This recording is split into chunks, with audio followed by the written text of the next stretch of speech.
അൽ ഹയാഉ മിനൽ ഈമാൻ, ഈമാനിന്റെ ഭാഗ ലജ്ജ എന്നുള്ളത്. ഈമാനിന്റെ ഭാഗമാണ് ലജ്ജ എന്നുള്ളത്.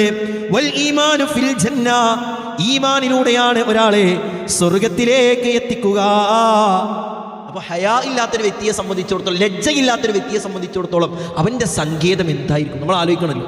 ഇന്ന് മുസ്ലിമാണെന്ന് പറഞ്ഞു നടക്കുന്ന, വേണ്ട സലഫികളാണെന്ന് പറഞ്ഞു നടക്കുന്ന നമ്മുടെ അടക്കം വീടുകളിലും നമ്മളൊക്കെ ഇടപഴകുന്ന രംഗങ്ങളിൽ എത്രത്തോളം ലജ്ജ പ്രിയപ്പെട്ടവരെ കാത്തു സൂക്ഷിക്കാൻ നമുക്ക് കഴിയലുണ്ട്.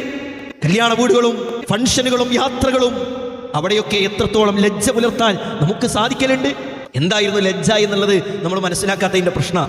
എത്രയെത്ര ബർക്കത്താക്കപ്പെട്ട, സുന്നത്താക്കപ്പെട്ട, പ്രതിഫലാർഹമാക്കപ്പെട്ട എത്രയെത്ര കാര്യങ്ങളെയാണ് പ്രിയപ്പെട്ടവരെ ഏറ്റവും മോശമായ, ഏറ്റവും മിളച്ചമായ രൂപത്തിൽ നാം അതിനെ കാട്ടിക്കൂട്ടാറുള്ളത്.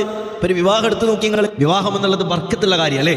അതാണ് ആ വിവാഹത്തിന്റെ കരാറ ഉടമ്പടി കഴിഞ്ഞാൽ ബാറക്കല്ലാഹു ലക വബാറക അലൈക വജമഅ ബൈനകുമാ ഫീ ഖൈർ എന്നുള്ള പ്രാർത്ഥന ചൊല്ലുന്നത്.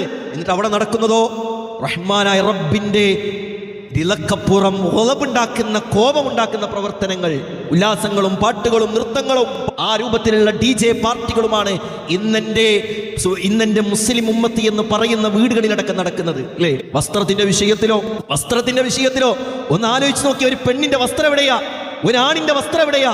ഞാൻ എന്റെ ഖുതുബയുടെ തുടക്കത്തിന് പറഞ്ഞല്ലോ, താൻ ബോധം കെട്ട് വീഴുന്ന സമയത്ത് എന്റെ വസ്ത്രമെങ്ങാനും മാറിപ്പോയി മറ്റുള്ളവർ കാണുമോ എന്ന ഭയം.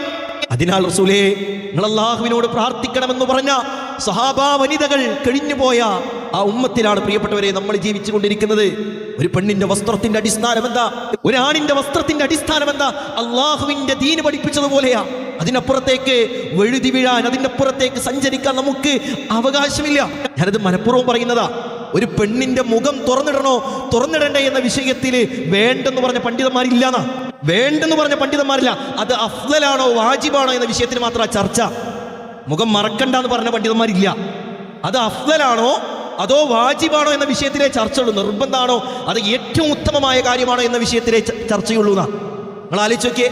എന്നിട്ട് പലപ്പോഴും നല്ല രീതിയിൽ വസ്ത്രം ധരിച്ച് നടക്കുന്ന മക്കളെ കല്യാണത്തിന്റെ ദിവസമാണ് ഇങ്ങനെ മൂടിക്കെട്ടാനൊന്നും പാടില്ല എന്ന് പറഞ്ഞ് ആ ഹയാഇന് നേർവിപരീതമാകുന്ന രൂപത്തിൽ നമ്മുടെ വീടുകളിലെ കല്യാണങ്ങളും അത്തരത്തിലുള്ള പ്രോഗ്രാമുകളും മാറിയിട്ടുണ്ടെങ്കിൽ പ്രിയപ്പെട്ടവരെ, അൽ ഹയാഉ ശുഅബത്തും മിനൽ ഈമാൻ എന്ന് പറഞ്ഞ ആ ഗണത്തിൽ മുഅ്മിനീങ്ങളെന്ന് പറയുന്ന വിശേഷിപ്പിക്കുന്ന നമ്മൾ ഉൾപ്പെടുമോ എന്ന് നാം ആത്മാർത്ഥമായി ചിന്തിക്കേണ്ടതുണ്ട്. അതാണ് ഓരോ പ്രവാചകന്മാരുടെയും വാചകം. ഇന്ന മിമ്മ അദ്റകൻ നാസ് മിൻ കലാം നുബുവത്തിൽ ഊല ഇദാ ലം തസ്തഹി ഫസ്ന മാ ശിഅത്. നാണല്ലെങ്കിൽ എന്തും കാട്ടിക്കൂട്ടിക്കോ, നാണുണ്ടെങ്കിൽ എന്തും കാട്ടിക്കൂട്ടാൻ പാടില്ല എന്ന് റസൂലുള്ളാഹി സ്വല്ലല്ലാഹു അലൈഹി വസല്ലം തങ്ങൾ പഠിപ്പിച്ചു നൽകിയിട്ടുണ്ട്.